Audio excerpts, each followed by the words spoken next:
I'm an Interstate sales guy, 30-year-old male who had the weirdest experience and need to share.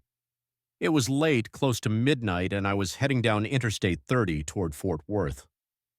Work had sent me out on a last-minute project, and I was already exhausted.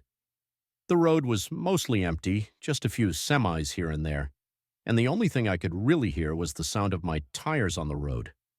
I was zoning out a bit, thinking about how much I wanted to be in bed and how much I hated this sales gig, when I saw something on the side of the road. At first, I thought it might be a deer standing near the guardrail, but it wasn't moving.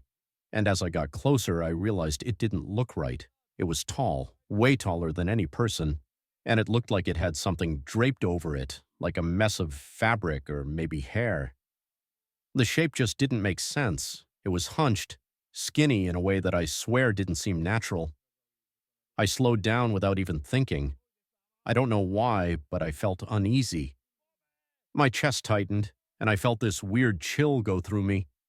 The closer I got, the more details I could see. It had a face, or something close to a face, but it was all wrong. The features were stretched or melted like they didn't belong where they were, and its eyes, if they were eyes, caught my headlights and reflected back at me like an animal's. I couldn't look away. My hands were gripping the steering wheel so hard my fingers hurt. Then it moved, just barely.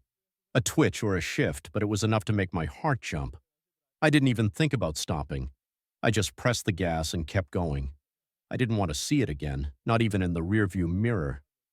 For a few miles, my hands were shaking on the wheel. I kept telling myself it was nothing, maybe trash or some weird sculpture, but deep down I knew it wasn't. Whatever it was alive, and it wasn't supposed to be there. The entire drive to Fort Worth was me just checking the side of the road every second. I finally pulled into a gas station, more to calm myself down than anything else. The bright lights and seeing other people around helped a little, but I couldn't stop thinking about what I'd seen. I just sat in my car for a while, trying to convince myself it was nothing before getting back on the road.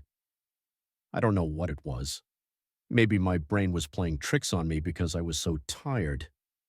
Or maybe it wasn't. All I know is I'll never forget how it felt to see that thing standing there in the dark.